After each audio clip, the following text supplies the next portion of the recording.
வலைக்கம் வரமத்துல்லாஹி வபரகாத்துஹு. ஒரு சகோதரர் கேள்வி ஒன்று கேட்டிருக்கின்றார். சுபஹினுடைய தொழுகையிலே குனூத்து ஓதலாமா என்று கேட்டிருக்கின்றார். பொதுவாக இந்த செய்தியை பார்ப்போம் என்று சொன்னால், இது சம்பந்தமாக வருகின்ற ஹதீஸ்கள் அனைத்தும் பலவீனமாக இருக்கின்றது. இது சம்பந்தமாக 6 ஹதீஸ்கள் என்ன செய்கின்றது வருகின்றது. அந்த 6 ஹதீஸ்களை ஒவ்வொன்றாக பார்ப்போம் என்று சொன்னால், முதலாவது ஹதீஸ் திருமதியிலே வருகின்றது. 3566வது செய்தியாக வருகின்றது.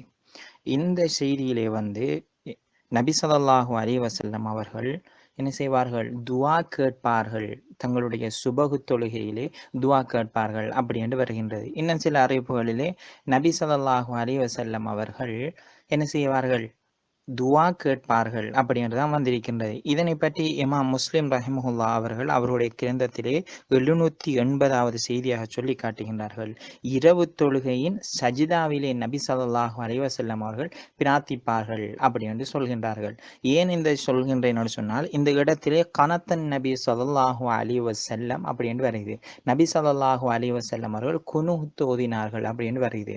இந்த குனூத் என்கின்ற சொல்லுக்கு இமாம் முஸ்லிம் ரஹிமஹுல்லா அவர்களுடைய அந்த கிரந்தத்திலே சொல்கின்றார்கள். 780வது செய்தியாக சொல்கின்றார்கள், இரவு தொழுகையின் சஜிதாவிலே துஆ பிரார்த்தனை செய்வது. அப்ப கனத்த என்று சொன்னால் துஆ பிரார்த்தனை செய்தான் அப்படி என்றதான் அதனுடைய கருத்து. அப்ப நபி ஸல்லல்லாஹு அலைஹி வஸல்லம் அவர்கள் அவர்களுடைய இரவு தொழுகையின் சஜிதாவிலே துஆ கேட்பார்கள் அப்படி என்ற செய்தியை தான் என்ன செய்கின்றது இந்த ஹதீஸ் சொல்கின்றது.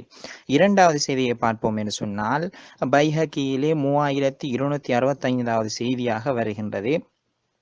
இந்த செய்தியை பொறுத்த வரைக்கும் இதிலே அப்துர் ரஹ்மான் இப்னு ஹுர்மஸ் என்கின்ற ஒருவர் வருகின்றார். இவர் பலகீனமான ஒருவர் அப்படி என்று என்ன செய்கின்றார்கள்? அறிஞர்கள் சொல்லி காட்டுகின்றார்கள். இதனை நாங்கள் தல்ஹீஸ் என்கின்ற கிதாபிலே முதலாம் பாகத்தின் 486வது செய்தியாக பார்க்கலாம். மூன்றாவது செய்தியாக வருகின்றது தாரகுத்தினியிலே 1681வது செய்தியாக வருகின்றது. இந்த செய்தியை பொறுத்த வரைக்கும் இதிலே அபான் இப்னு அபி ஐயாஸ் என்கின்ற ஒருவர் வருகின்றார். இவரை பற்றி அறிஞர்கள் சொல்கின்ற பொழுது, இவர் ஹதீஸ்களை என்ன செய்வார்?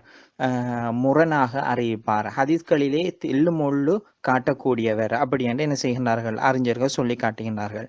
நான்காவது செய்தியை பார்ப்போம் என்று சொன்னால், தபரானியிலே மூஜமுல் அவ்சத்தில் வருகின்றது.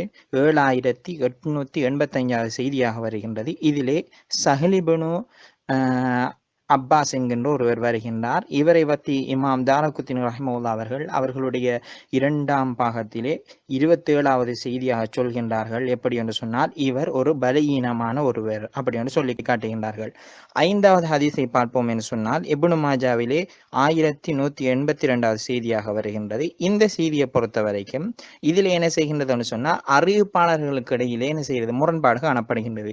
ஒரு சில அறிவிப்பாளர்கள் எப்படி சொல்கின்றார்கள் என்று சொன்னால், ருக்குவுக்கு முன்னால் என்ன செய்வார்கள்? குனூத் ஓதுவார்கள், துஆ பிரார்த்தனை செய்வார்கள் அப்படி என்று என்ன செய்கின்றார்கள்? சொல்லி காட்டுகின்றார்கள். இன்னும் சில அறிவிப்பாளர்கள் அதே தொடரில் வரக்கூடிய அறிவிப்பாளர்கள் என்ன சொல்கின்றார்கள்? யார் மாதிரி? கதாதா, ஜுபைர் போன்றவர்கள் இவர்கள் எப்படி சொல்கின்றார்கள் என்று சொன்னால், இல்லை, ருக்குவுக்கு பிறகுதான் என்ன செய்வார்கள்?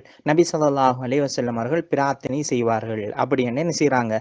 இரண்டு பேருக்கு மத்தியில் என்ன செய்யறாங்க? தடுமாறி என்ன செய்யறாங்க? அறிவித்தலை நடத்துறாங்க. அதனால அறிஞர்கள் சொல்கின்றார்கள் என்னன்னு சொன்னால், இந்த அறிவிப்பாளர்களுக்கு மத்தியிலே நபி ஸல்லல்லாஹு அலைஹி வஸல்லம் அவர்கள் எப்படி செய்தார்கள் என்கின்ற சரியான உறுதிப்பாடு இல்லாதன் காரணமாக இது எனது பலகீனமாகின்றதுன்னு சொல்கின்றார்கள். அதே போன்று அதே அறிவிப்பிலே உமர் இப்னு ஹப்ஸ் என்கின்ற ஒருவர் வருகின்றார். இவர் எப்படி என்று சொன்னால், சில ஹதீஸ்களை சொல்லிவிட்டு அதன் பிறகு நான் இப்படி சொல்லவில்லை என்று சொல்கின்ற ஒருவர் என்று என்ன செய்கின்றார்கள்? அறிஞர்கள் சொல்லி காட்டுகின்றார்கள். ஆறாவது செய்தியை பார்ப்போம் என்று சொன்னால், திருமதியிலே 464வது செய்தியாக வருகின்றது. இந்த செய்தியை அப்துல்லா இப்னு சபி என்கின்ற ஒருவர் அறிவிக்கின்றார். இவரை பற்றி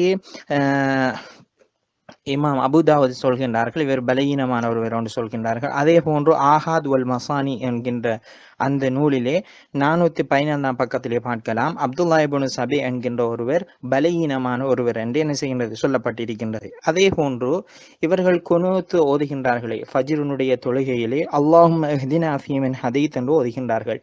இந்த செய்தியை பொறுத்த வரைக்கும் இந்த செய்தி எப்படி வருகின்றது என்று சொன்னால், நபி ஸல்லல்லாஹு அலைஹி வஸல்லம் அவர்கள் ஹசன் ரலியல்லாஹு அன்ஹு அவர்களுக்கு கற்றுக் கொடுக்கின்றார்கள் இந்த துவாவை. எப்படி கற்றுக் கொடுக்கின்றார்கள்? அல்லாஹும்ம இஹ்தினி ஃபீமன் ஹதைத் என்றுதான் நபி ஸல்லல்லாஹு அலைஹி வஸல்லம் அவர்கள் என்ன செய்கின்றார்கள்? கற்றுக் கொடுக்கின்றார்கள். இந்த செய்தியை நாங்கள் எங்கே பார்க்கலாம்? இப்னு ஹுஸைமாவில் பார்க்கலாம். ஒரு சஹாபி வந்து ஹசன் ரலியல்லாஹு அன்ஹுடன் கேட்கிறார், நபி ஸல்லல்லாஹு அலைஹி வஸல்லம் அவர்களை எவ்வாறு நினைவு கூறுவீர்கள் என்ற போது ஹசன் ரலியல்லாஹு அன்ஹு சொல்கின்றார்கள், நபி ஸல்லல்லாஹு அலைஹி வஸல்லம் அவர்கள் எனக்கு கற்றுத் தந்தார்கள். எப்படி என்று சொன்னால், அல்லாஹும்ம இஹ்தினி ஃபீமன் ஹதைத் என்று என்னை என்ன செய்தார்கள்? எனக்கு கற்றுத் தந்தார்கள் என்று என்ன செய்கின்றார்கள்? சொல்லி காட்டுகின்றார்கள். இந்த செய்தியை இப்னு ஹுஸைமாவில் 1906வது செய்தியாக என்ன செய்யலாம்? நாங்கள் பார்க்கலாம். இந்த செய்தியை பொறுத்த வரைக்கும் இமாம் இப்னு ஹுஸைமா ரஹிமஹுல்லாவை சொல்லி காட்டுகின்றார்கள், நான் ஒரு ஷாஃபி ஆக இருக்கின்றேன். அதாவது அவர்கள் மிகவும் பிரபல்யமான ஷாஃபி மதுஹபிலே மிகவும் பிரபல்யமான ஒரு இமாமாக இருக்கின்றார்கள். இவர்கள் சொல்கின்றார்கள் என்று சொன்னார், இந்த செய்தியை நான் என்ன செய்ய மாட்டேன், சரியான செய்தியாக எடுத்துக்கொள்ள மாட்டேன். இந்த செய்தி ஹசன் ரலியல்லாஹு அன்ஹு அவர்கள் கற்றுக் கொடுக்கப்பட்டது. இதனை நாங்கள் தொழுகையிலே ஓத வேண்டும் என்று எந்த ஒரு இடத்திலும் வந்து இல்லை. அப்படி என்று என்ன செய்கின்றார்கள்? இப்னு ஹுஸைமா ரஹிமஹுல்லா அவர்களை என்ன செய்கின்றார்கள்? சொல்லி காட்டுகிறார்கள். இதனிடையில் பார்க்கின்ற பொழுதோ சுபஹினுடைய தொழுகையிலேயே நாங்கள் குனூத் ஓதுவதற்கு எந்த ஒரு ஹதீஸும் என்ன செய்யாது, கிடைக்காது. அப்படி கிடைக்கின்ற அந்த 6 ஹதீஸ்களும் பலீனமாக இருக்கின்றது. வல்லாஹு ஆலம்.